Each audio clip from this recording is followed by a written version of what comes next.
지난번엔 제가 첫 설교라서 너무 떨려가지고 구두도 못 신고 크록스를 신고 이렇게 설교를 했었는데 오늘 구두도 제대로 신고 또 제가 했던 말씀을 제가 다시 돌려보니까 너무 주저주절 너무 이상하게 오늘은 차분하게 제가 적었던 것만 잘 나눠보도록 하겠습니다.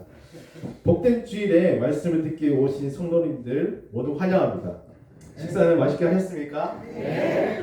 육의 양식을 든든히 드셨더라면 영의 양식 또한 든든히 먹어야 할 줄 믿습니다. 오늘은 세상의 빛 하나님 나라라는 주제로 제목으로 말씀을 전하겠습니다. 먼저 본문의 내용을 다루기 전에 요한복음의 특징에 대해서 잠깐 살펴봤으면 좋겠는데요. 20장 30절에서 31절에 사도 요한은 요한복음을 적은 이유를 분명하게 밝히고 있습니다. 예수께서 제자들 앞에서 이 책에 기록되지 아니한 다른 표적도 많이 행하셨으나 오직 이것을 기록함은 너희로 예수께서 하나님의 아들 그리스도이심을 믿게 하려 하며 또 너희로 믿고 그의 이름을 힘입어 생명을 얻게 하려 함이니라. 아멘.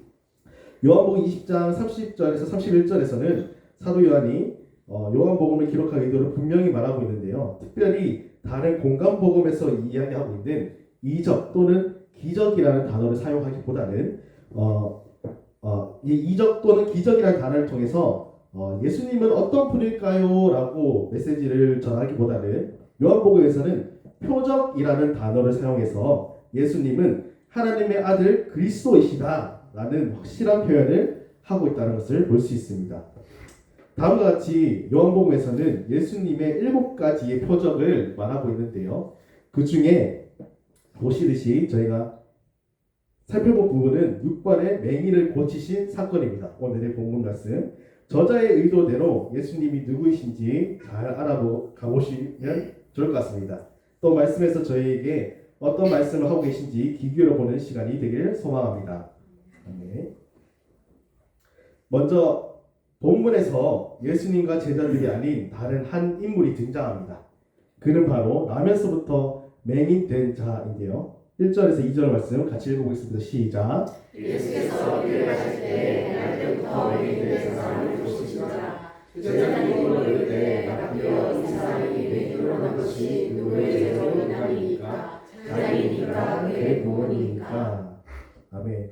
제자들의 신학적 질문이 나오게 되는데요. 이 질문은 사람의 고통을 죄와 연결시키는 오래된 옛날 생각이라고 보일 수 있습니다. 여기서 이전의 말씀을 자세히 들여다보시면 제자들의 언행이 조금 이상하다는 것을 잡을 수가 있는데요. 이 사람이 맹인으로 난 것이에서의 이 사람, 이라는 이 단어는 원문에서 후토스라는 것인데요. 지시대명사로 쓰이는 것입니다. 거리감이 어느 정도라고 하냐면요. 재은이와 영은이 사이에 길을 걷다가 저를 보면서 이렇게 이해하는 그 정도의 거리감입니다. 그러면은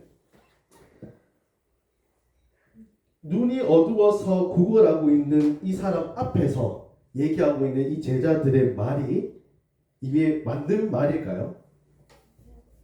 그냥 이 사람을 구걸하고 있는 사람을 측은히 여기는 것보다는 인격적으로 측은히 여기기보다는 누구의 죄로 이 사람이 고통받고 있습니까? 라는 조롱식의 말투로 들려지기도 합니다. 이 아주 오만하고 비정하고 또 속된 말로 싸가지 없다. 네, 라고 할 수도 있겠죠. 한번 상상해 봅시다.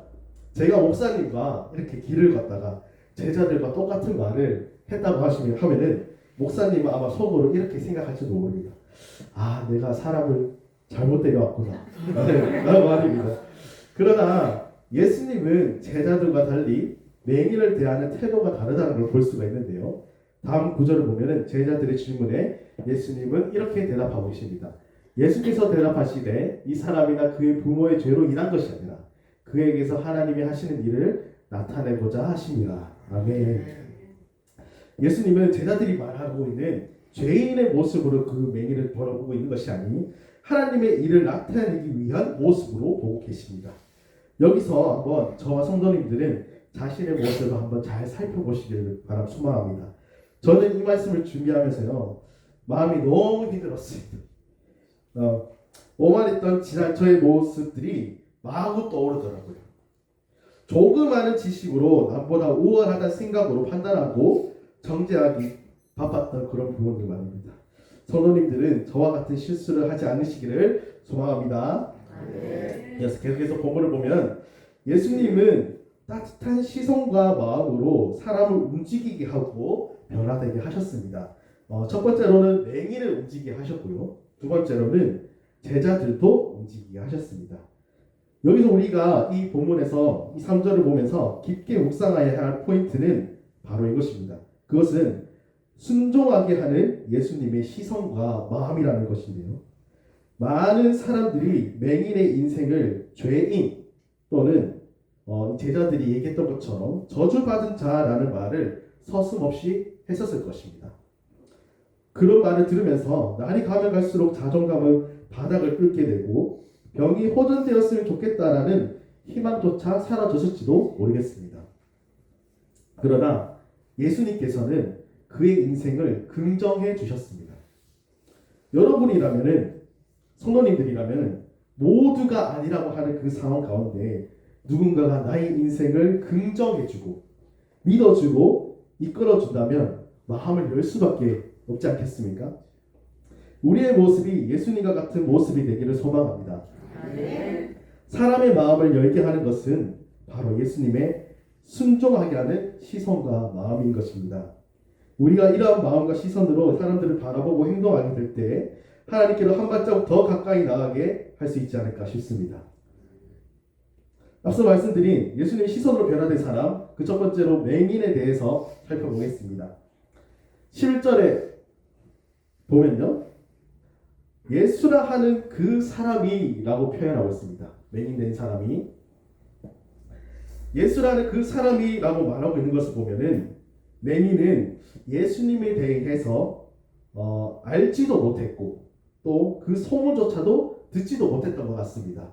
왜냐하면은 다른 표적 중에 38년 된 안증뱅이는 예수님 다른 그 공가복에서 안증뱅이는 다윗의 자손이여 나를 구원하소서라고 소리치는 거 보면은 예수님에 대한 소문이 자자했다는 것을 볼 수 있습니다. 그 와중에도 이 맹인은 귀가 어두운 게 아니거든요. 눈이 어두운 거지. 근데 예수님을 알지도 못했고 소문도 들어보지 못했던 사람입니다. 그런데 어떻게 이 맹인이 예수님의 말씀에 순종함으로 온전케 보게 되는 그런 역사가 있었을까요? 그렇습니다. 예수님의 긍휼의 시선과 사랑의 마음이 그를 일으키게 만들었고 순종하게 만들었다는 것입니다.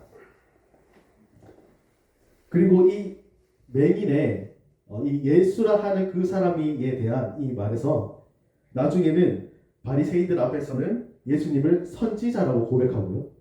그 이후에 두 번째 만났을 때는 하나님이 보내신 자가 아니면 이런 일을 할 수 없다라는 고백을 하게 됩니다. 이 예수님의 이 시선이 이 맹인의 고백을 바꾸게 만드신 것입니다. 두 번째로는 이후에 제자들의 시선도 바뀌었다는 것을 볼 수가 있는데요. 먼저 이 맹인이 고침을 받게 된 장소를 조금 말씀을 드려보겠습니다. 실로암 목에서 눈을 씻었다라는 구절을 보면서 다들 추측하기를 아마 성전 근처에서 일어난 일이다라고 추측을 해볼 수가 있습니다. 이것을 어떤 장소에서 이런 일이 일어났냐라고 알려드린 이유는 이후에 사도행전에서 오늘 일부에 말씀해 주셨던 이 사도행전에서 비슷한 장소와 또 상황이 있었다는 것을 볼 수가 있는데요. 그때 제자들은 다른 반응을 보이기 시작했다는 것입니다. 마치 예수님처럼 말입니다. 사도행전 3장 1절에서 10절 얘기를 한번 길지만 함께 읽어보도록 하겠습니다. 시작. 제9시에 그 시간에 베드로와 요한이 성전에 올라가 있을 남에서 못 걷게 된 이를 사람들이 보고니 이는 성전에 들어가는 사람들에게 공부하기 위하여 날마다 미문이라는 성전문에 두는 자라. 그가 베드로와 요한이 성전에 들어가려 함을 보고 궁하라거늘 베드로가 요한과 더불어 주목하여 이르되 우리를 보라 하니 그가 그들에게서 무엇을 얻을까 하여 바라보거늘 베드로가 이르되 은과 금을 내게 얻거니와 내게 있는 것을 내게 주노니 나사렛 예수 그리스도의 이름으로 일어나 걸으라 하고 오른손을 잡아 일으키니 발과 발목이 곧 힘을 얻고 뛰어서서 걸으며 그들과 함께 성전으로 들어가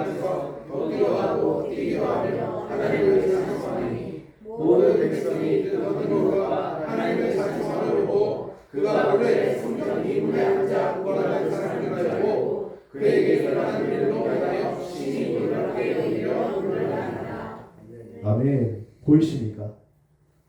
같은 장소, 비슷한 장소, 성전에서 같은 상황일 때 제자들의 시선이 바뀌었습니다. 베드로가 이제는 다른 반응을 보이게 된 것은 요한복음 21장에 베드로는 예수님을 3번이나 부인했음에도 불구하고 예수님께서 다시 찾아와 네가 나를 사랑하느냐 물으시며 회복시켜 주신 예수님의 사랑을 직접 경험했기 때문입니다.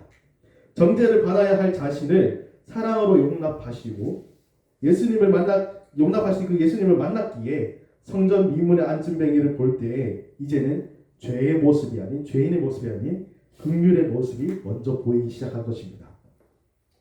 이제는 마지막으로 저희들이 예수님의 시선으로 바뀌어야 할 차례입니다. 아멘이십니까? 아멘. 저희들은 어떻습니까? 저희들 또한 맹인의 모습 또 제자들의 모습과 같지 않습니까? 받은 은혜를 전하며 나가는 저와 성도님들이 되기를 소망합니다. 아멘. 이것을 알려드린 이유는 저희가 곧 있을 나가는 전도가 있지 않습니까? 1차 전도 여행. 먼저 은혜 받은 자로서의 합당한 모습으로 나아갑시다. 우리의 마음과 시선을 예수님과 같이 하고 세상에 예수님의 밝은 빛을 전할 때에 사람의 마음을 하나님께로 돌아가게 하는 역사가 일어날 줄을 믿습니다. 아멘. 하나님께서 이 산적 온누리 교회를 멋지게 사용할 줄 믿습니다. 아멘. 다음 주 금요 기도회에는 오신 나이시 있죠. 우리가 철저히 말씀으로 무장되고 기도로 무장해서 나가는 시간이 되기를 소망합니다. 아멘. 네, 계속해서 말씀을 보겠습니다. 4절에서 5절 말씀입니다. 함께 읽겠습니다. 시작. 내가 생각하기에 나를 보내신 이의 일을 우리가 하여야 하리라. 아니오니 그때는 아무도 일할 수 없느니라. 내가 세상에 있는 동안에는 세상의 빛이로다. 예수님께는 자신이 어떤 분이신지 말씀하고 계십니다. 예수님 자신은 세상의 빛이라고 말씀하고 계신데요. 예수님이 있는 곳은 밝은 빛이 비춰서 어둠이 조금도 틈타지 못합니다. 나면서부터 맹인된 자에게 빛이 임한 모습을 볼 수 있는데요. 여기서 맹인의 상태는 육적으로는 정말로 보이지 않는 상태. 네. 하지만 영적으로는 예수님이 누구이신지 그 소문조차도 들어보지 못한 어두운 상태라는 것입니다. 빛으로 임하신 예수님이 그 맹인의 어둠을 밝힐 때 그가 육적으로는 눈이 떠지고 영적으로는 예수님이 하나님이 보낸 자라는 것을 알게 될 수 있다는 것입니다. 다시 한번 말씀드리자면 예수님은 우리들의 밝은 빛이 되십니다. 그런 예수님의 빛을 의지하며 사는 저와 여러분이 되길 소망합니다. 아멘. 다음 6절, 7절 말씀을 함께 보겠습니다. 함께 읽겠습니다. 시작. 이 말씀하시고 땅에 침을 뱉어 진을 내려 그 눈을 마시고 이르시되 신랑 곳에 가서 식사하시니 신랑을 거듭하면 번뇌를 받았다는 뜻이라. 이에 가서 씻고 바른 날로 나타나. 아멘. 예수님은 말씀만으로도 사람을 고치실 수 있으신 분이십니다.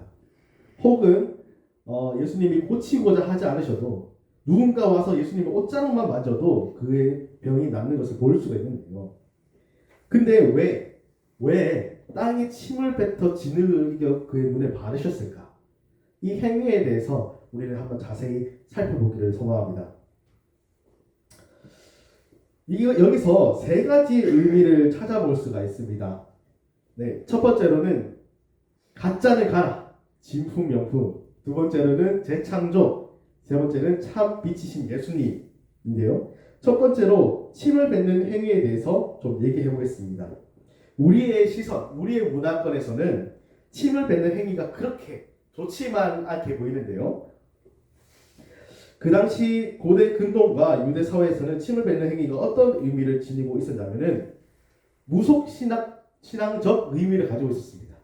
그 당시에 랍비나 특별한 인물의 침에는 치유의 힘이 있다라고도 믿기도 했었습니다. 그런데 예수님은 이 침을 뱉는 행위를 하신 이유는 저는 의도적으로 뱉었다고 생각합니다. 앞서 말씀드렸듯이 빛으로 임하신 예수님이 진짜 빛이 누구이신지 증거하고 싶어서 그러지 않았을까 싶습니다. 요한복음 1장 9절의 말씀에는 참 빛, 곧 세상에 와서 각 사람에게 비추이는 빛이 있었나니. 아멘. 참 빛이라고 합니다. 많은 사람들이 와서 자기가 진짜 빛이라고 얘기하고 있습니다. 그러나 그 중에서 그 상황 가운데서 직접 이 맹인의 눈을 뜨게 하시면서 말씀하시기를 내가 진짜 참 빛이다 라고 퍼포먼스를 했다고도 볼 수 있습니다. 진품 명품의 시간이었던 것이죠. 둘째로는 진흙을 이기신 모습에 대해서 얘기해 보겠습니다. 하나님 나라의 회복이 이러한 모습이 될 거라는 것을 보여주시는 건데요. 히브리 단어로 아담은 사람이라는 뜻이 있습니다. 아담은 사람이라는 뜻이 있습니다. 제가 뜻을 아담이라고 그대로 적어버렸네요. 사람입니다. 근데 이 단어는 아다마, 땅, 흙, 돼지라는 것에서 유래된 말입니다. 이러보건대 나면서부터 맹인된 사람을 눈을 뜨게 해서 보는 사람으로 흙으로 이겨서 재창조하신 모습을 볼 수 있습니다. 이러보건대 예수님은 내가 창조주 하나님이다 라고 말씀하고 있는 것과 같다는 것입니다. 사도 요한은 요한복음 1장 2절에 3절 말씀에 그가 태초에 하나님과 함께 계셨고 만물이 그로 말미암아 지은 바 되었으니 지은 것이 하나도 그가 없이 된 것이 없느니라. 아멘. 사도 요한은 예수님이 창조주 하나님이라고 분명하게 얘기하고 있는 것입니다. 마지막으로 언약의 성취에 대해서 말씀드리고 싶습니다. 특히 말라기 4장 2절에는 내 이름을 경외하는 너에게는 공의로운 해가 떠올라서 치려하는 광선을 비추리니 너희가 나가서 외양간에서 나온 송아지같이 되리라. 또 이사야에서는요. 그때에 맹인의 눈이 밝을 것이며 못 듣는 사람의 귀가 열릴 것이며 그때에 저는 자는 사슴같이 뛸 것이며 말 못하는 자의 혀는 노래하리니 이는 광야에서 물이 솟았겠고 사막에서 시내가 흐를 것입니다. 아멘. 이 구절들을 보면 예언의 성취가 예수님을 통해서 예언의 성취가 이루어지고 있는 모습을 볼 수 있습니다. 그렇습니다. 하나님의 나라가 임했다라는 것입니다. 예수님이 있는 그곳에 하나님 나라가 임했다라는 것입니다. 여러 번 말씀을 들으셨겠지만 하나님의 나라는 장소의 개념이 아닙니다. 하나님의 통치가 임하는 곳, 하나님이 계신 그곳이 바로 하나님 나라입니다. 예수님 안에 우리가 거할 때 우리가 하나님 나라를 누리게 될 것입니다. 우리 모두가 예수님께 붙들려 사는 삶이 되기를 소망합니다. 네. 또 실로암 못에 가서 눈을 씻으라 하신 부분도 사도 요한은 실로암의 의미를 적음으로 예수님께서 보냄받은 자라고 설명을 하고 있습니다. 특히 이 맹인 또한도 보냄받은 자인 예수님을 통해 보냄을 받으면서 순종하니 눈을 뜨여졌던 것처럼 사도 요한은 분명히 예수님은 하나님의 아들이라는 것을 명확하게 얘기하고 있다는 것입니다. 이 말씀을 읽을 때 우리는 이렇게 생각해야 할 것입니다. 예수님은 하나님의 본체이시며 아들의 모습으로 오셔서 온전한 순종으로 우리를 구원하신 구원자이심을 말입니다. 말씀을 마무리하겠습니다. 예수님의 시선은 사람을 살리는 시선이었습니다. 어떤 희망도 일으킬 수 있는 그 시선 말입니다. 살 소망조차 없었던 우리를 위해서 예수님이 직접 오셔서 희생하심으로 우리는 새 삶을 얻었습니다. 기억해야 합니다. 기억해야 합니다. 그분이 우리의 구원자이심을 믿어야 하며 또 그분께 마땅히 드려야 할 가장 높은 이름이 되어야 하고 경배받으시기 합당하시며 모든 영광과 찬양을 올려드려야 하는 분을 우리는 기억해야 할 것입니다. 우리가 받은 은혜는 값없이 받은 은혜 아니요 값을 측량할 수 없는 하나님의 은혜를 받은 우리는 하나님의 그 은혜를 증거해내는 삶을 살아야 할 것입니다. 영적으로 어두웠던 맹인인 우리를 온전하게 보게 하시는 그 은혜를 누리고 있다면은 이후에는 변화된 제자들의 모습과 같이 예수님의 빛을 증거하는 삶을 살아야 할 것입니다. 이 시간 우리 들었던